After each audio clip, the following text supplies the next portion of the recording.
So Trap and Tone Challenge is over and complete, and my husband and I look great. You should check out our little date night vlog on Relax with Blue to see a little bit of the change in his face, because we ain't about to show you his body like that, but y'all see mine, okay? Y'all saw my transformation. I will be joining the next challenge, which starts November 29th. It is Tabata 1 and 2 mixed together. It is 21 days of 2 workouts a day, all right, y'all? I am gonna hit it hard after Thanksgiving, and I cannot wait to see what my end results will be, because I am on this workout journey, honey. All right, so y'all go to teamlashae.com and check that out. Also, don't forget to go to Paige and Amari. Use my link, y'all, so I can get my credit. But go to Paige and Amari. There is a sale going on all of the fitness wear and all of these new cute clothes and jackets that she's put on there. So y'all go and check that out. And y'all, don't forget about TLC products. I actually just started taking the sea moss. Oh my God. I'm nervous. I've never taken sea moss before, but it's something that they just started to provide. I heard that it's really good for phlegm and all of that type of stuff. So I am just starting it. I'm on my second day of using it. Haven't noticed anything bad or good so far. You guys let me know if you tried sea moss before. But either way, y'all check out TLC products. It definitely aids and helps in the workout journey. The Nutriverse, I swear by it. Okay. So yeah, y'all get down below in the description box and hit up those links. Hey everybody, I'm back, and my neighbors are still bumping hella loud and hard in the background. So we're gonna hope for the best. And I'm gonna try not to be so irritated as I tried to go through my notes for the Real Housewives of Salt Lake City. Okay. Let's go ahead and get into it. So Whitney wants to throw an event with alcohol. Okay, they go to this really cute little place that's an antique store. And then when you go through this little secret door, it's like a restaurant slash bar club type of vibe. It's super cute. Something that was happening during the Prohibition years, okay? Salt Lake City is sometimes a dry place, I believe. So this is something that they do. They'll have a little party or something, you know, and then just slide in the back and everybody can have all these spirits and liquor versus, you know, being out on the street regular and them saying, oh, no alcohol except for beer. You know, that's what they like to do. They did that in Zachary. I used to live in Zachary, Louisiana, which is outside of Baton Rouge. And it was the same thing there on Sundays. You couldn't buy alcohol in the stores. And I was just like, that is the dumbest shit I have ever heard of. I can buy it on Saturday and still drink it on Sunday. Why can't I buy it on Sunday? That never made sense to me. I'm from New Orleans, okay? All right? We can drink here to the point that you could have an open can of liquor walking down the street. In other places, you can't do that. I never even understood that until I got older. But I was just like, I come from a place where, you know, being drunk is celebrated. So this, you know, I was just like, I can't go and get no J. Roger. Like, what? How am I make mimosas? Like, you know, like it's Sunday night. I want some brown liquor. Like, what's happening here? Like, it was just really annoying. But either way, you know, Whitney wants to throw a party. That's cute. That's all they're going to do on this show is throw parties, okay? Heather is gifting 5 of her employees with little Range Rover cars for their kids because all 5 of them are pregnant with boys right now, okay? Crazy, something's in the water. It usually happens like that, though. I definitely think it's along the lines of syncing up pregnancies in the same way that we can link up our menstrual cycles from being around each other. Like, it also must be like hormonally, we raise each other's hormones if we're around other pregnant people a lot, or, you know, something along that nature. I'm not sure, but that's what it feels like. So after that, you know, Heather is doing like a party. So she got these little toys, but she's doing like a whole little party for the girls, right? And she talks to Jen about how in the Mormon religion, what it is for a woman and how they will never do anything else in this world that is more important than being a mother and what they do in the home. And even though there is a level to which I agree with that, because I do feel like it's such a huge responsibility to bring forth life and raise a person, I believe that that is also how the father is supposed to feel about his life. Nothing you did down at the job is supposed to be more important than raising your kids. Okay, and that's just the truth of the matter. But you know, that's not how it goes. When people have careers that they really care about, a lot of the times those careers come first, not just because we're forced to have to work in order to pay for food and life and things of that nature, but also because as adults, your dreams don't die because you have kids. Okay, so whatever your career or job does for you that would, you know, force you to be there more than you're there for your kids, like, you know, there's a level of that is selfish. And that's fine to me, because I feel like I would rather a person be whole and I see them when I see them than them not have their dream and be a terrible parent to me. Like, both of my parents worked. My mom had her own business, but she had the type of business that I could be there. So I was very much still there with her and didn't miss out on anything.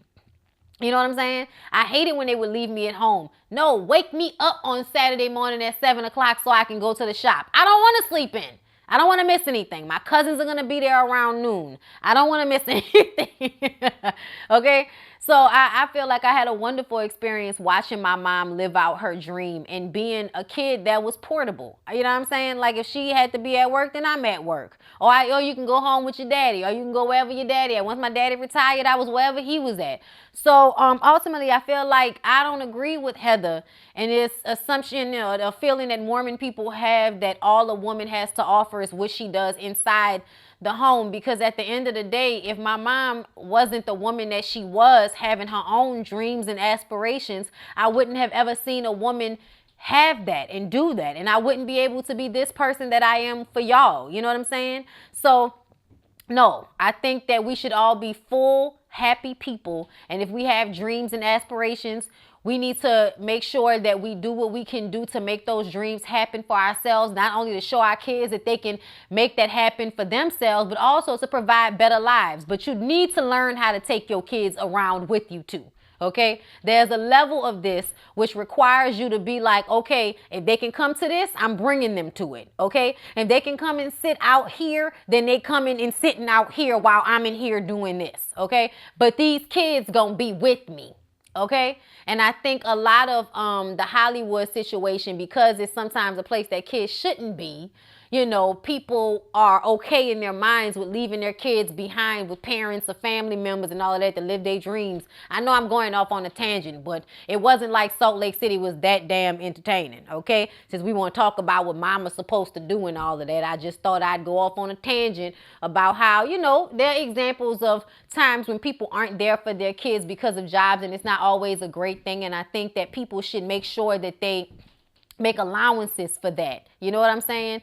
Get these kids therapy. Make sure you spend time with them. Make sure they know they matter. You know what I'm saying? Because when they feel like they don't matter, they grow up with resentment towards you and whatever you did, you know, that they felt was more important than them. So you have to create a balance. You really do.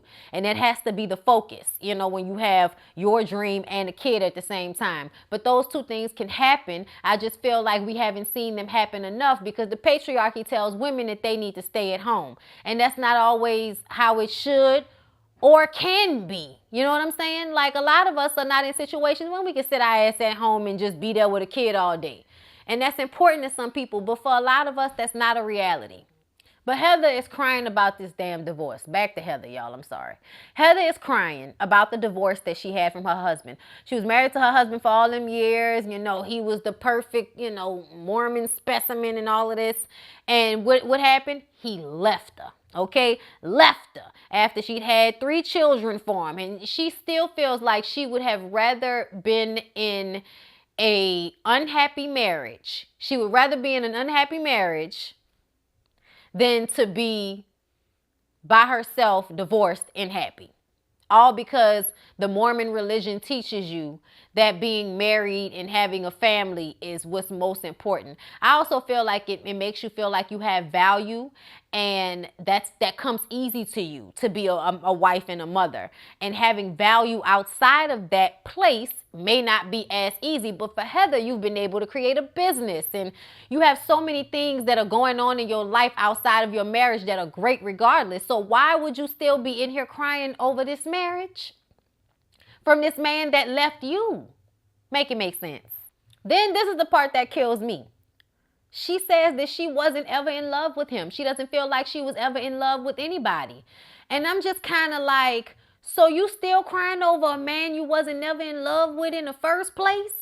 I cannot. I don't understand it, y'all. That's why I always say, some of these religions are cults. Like, they make y'all go against your better judgment, and then you beat up on yourself about it your whole life. It is obvious Heather has always wanted to do something other than what the Mormon religion has taught her, but she did it anyway, and you still end up being left. So why is it not a good idea to do what you feel like is best for you and not have children and get married to men you don't really love? Like, why is that the best option if you're going to end up by yourself anyway? You might as well start off your life making decisions for you and what will make you happy. And if that means not having children and working on a career, then so be it. And I feel like the world makes women feel bad about that choice. But ultimately, a lot of us don't always get the happy endings with our husbands when we get older. Sometimes we get men who decide that they have caught their second wind and they're going to go marry some childlike version of me after all my years are gone. And it's not as easy for me to move on because the world is not kind to older women in the way that it is to older men. Crazy.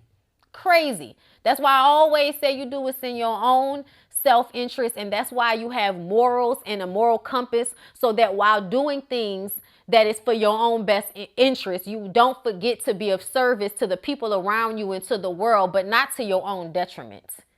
No.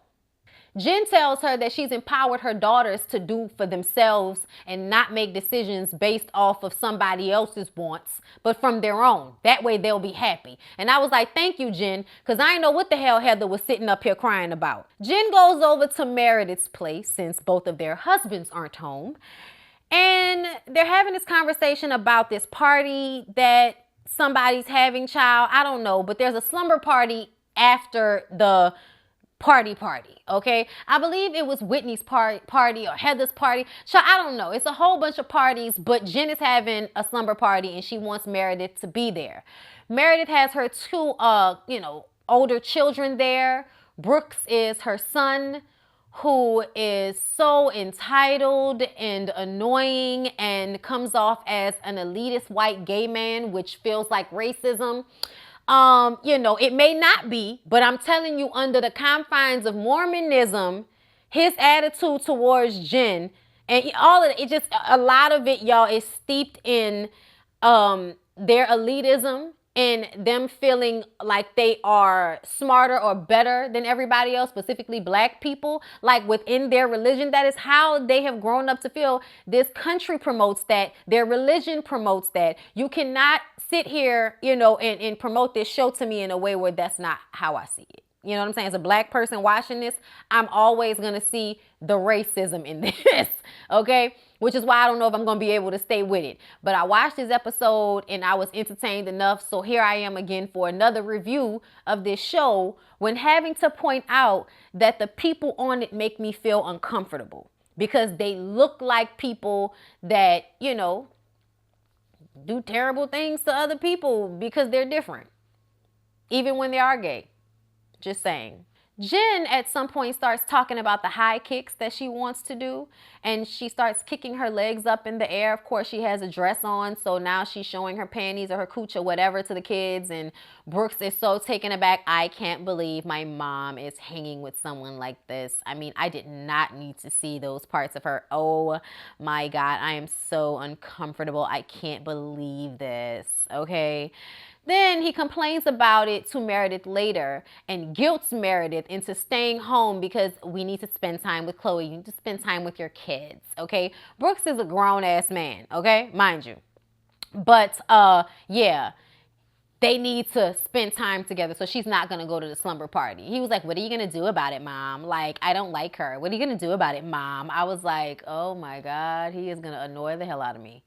He has a confessional. He's going to annoy the hell out of me. You know what? I like Meredith. I don't like Lisa as much. But Lisa's kids are so much cooler to me. Okay? The sarcasm and hilarity coming from Lisa's kids. Love it. Okay? Brooks, rubs me the wrong way, and I was waiting for something to be said by Chloe, but she just kind of stood there. I didn't know, I didn't know what she was really there for. Mary and Meredith meet up and talk about Mary dealing with her son growing up. Her son has a girlfriend now, and you know, he's kind of disconnecting from her, and she's feeling it, you know. She also talks about this arranged marriage again. I wish she would stop calling it that, because that's not what it is. It's not an arranged marriage. I don't know what this is, but it ain't right. When they showed us a picture of Robert Sr., I believe that's her husband's name, and her grandmother looks like 70, 70 or 80 years old, and he looks like about 40. I was like, a 30, like around there. I was like, so what's wrong with Robert Sr.? What's happening there?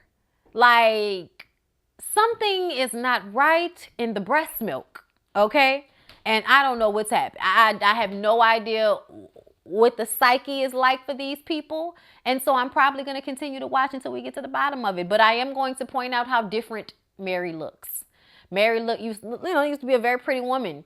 Now she looks like she's disappearing and going crazy all at the same time. Okay, turning white and losing her damn mind. Her wigs look crazy. Her eyes are always out here. You know, I'm just like, ma'am, I don't know what you gave up inside of yourself for this lifestyle, but it looks like it wasn't worth it. But, you know, live on. She also lets us in on the fact that her mom isn't speaking to her anymore because her mom wanted to marry Robert. I was just like, okay.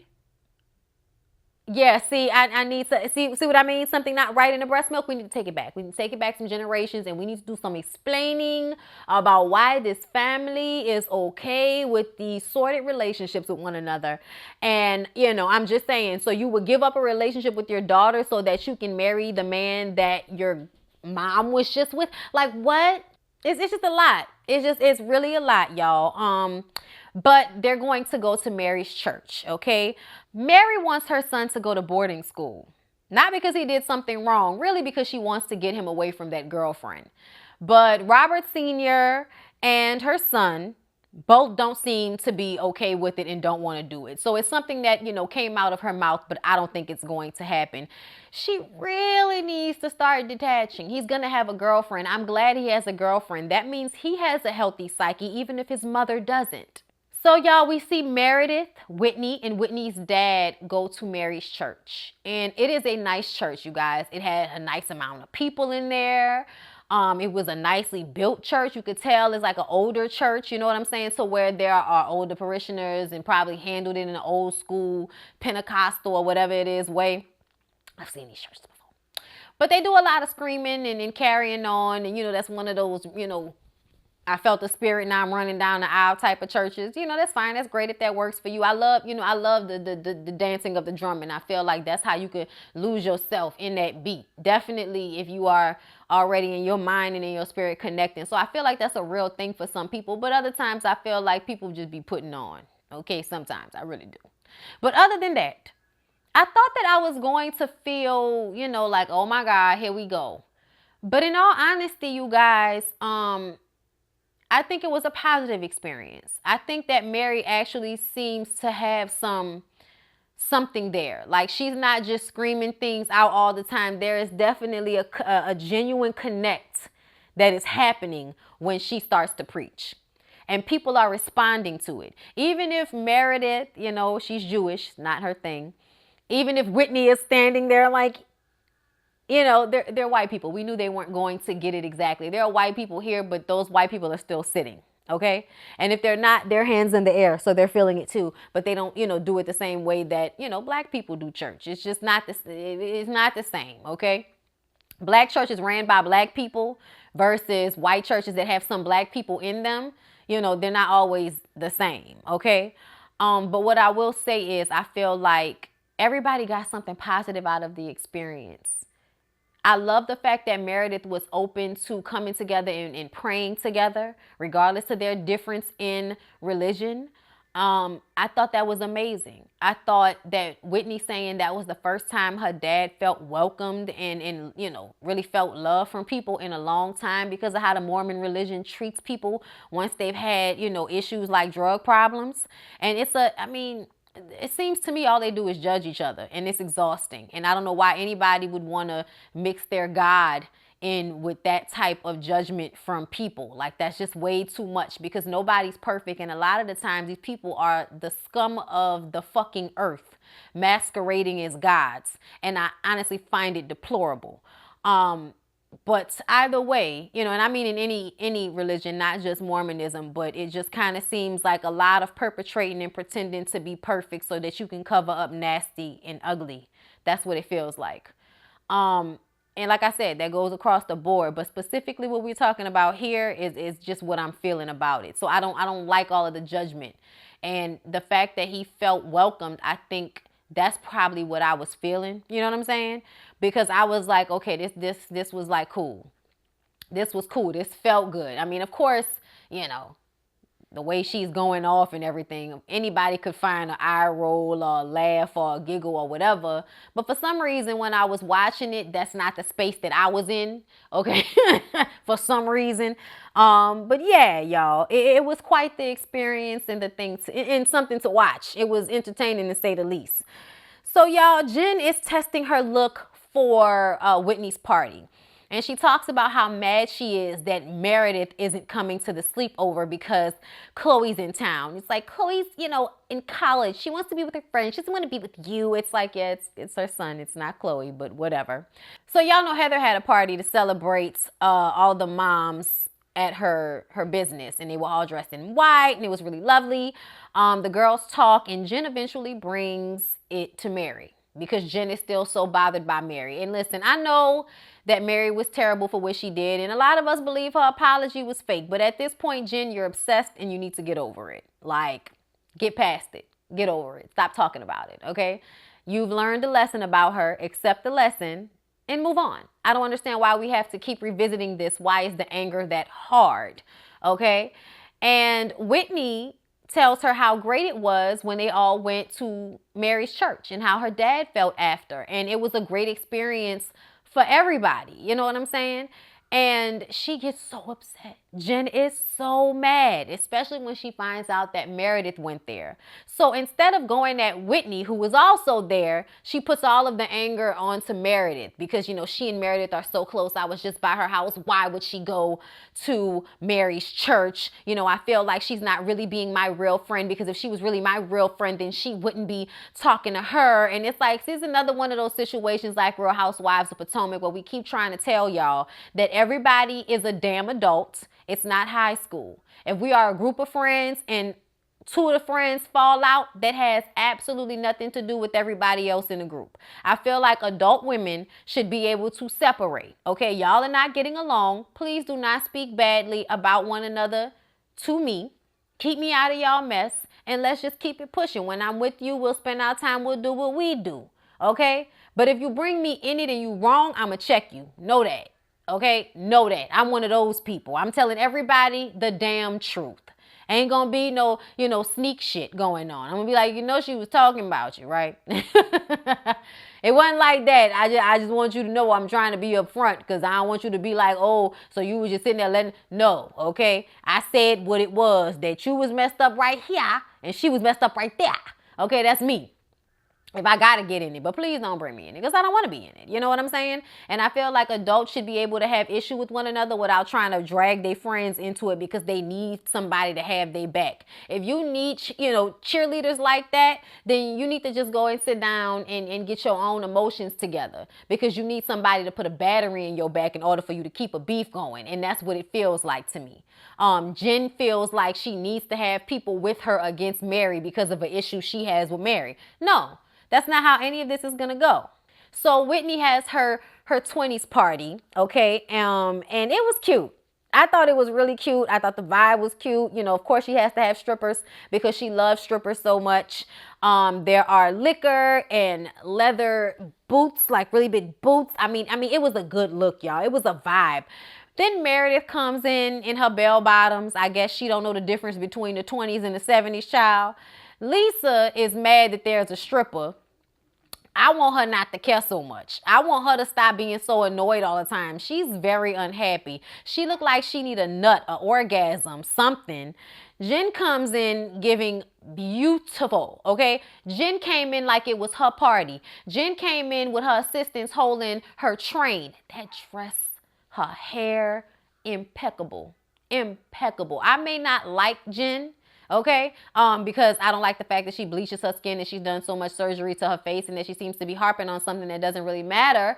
But all in all, I feel like those things are speaking to a different issue. You feel lonely. Your husband isn't around as much as you would like for him to be. You probably feel a lot of like separation from your own family and your own identity being here in Utah that you don't really want to deal with, but deep down inside it's still happening. So we're going to focus on little small shit like Mary and lose our minds over Meredith and her being friends and shit, because we don't want to deal with what's going on in our actual life and our real problems and issues. We don't want to face those because those are too hard. That's what's happening with Jen. But the dress, the hair, oh my God. Okay? I was like, damn, like she looked good. I loved it. I love the dress. I love the hair. And that's as far as the liking went, because then she lost her shit when she came in and saw that Mary and Meredith were having a conversation. Well, bitch, they're friends. They talk. They're cool. What's the problem? I don't understand. You knew this. Stop it. She's annoying. She's annoying with it at this point, you guys. But either way, that's all that went down on Salt Lake City. I hope y'all enjoyed. I'm still here. I'll be here next week for a while. Like, comment, subscribe. See you in the next one.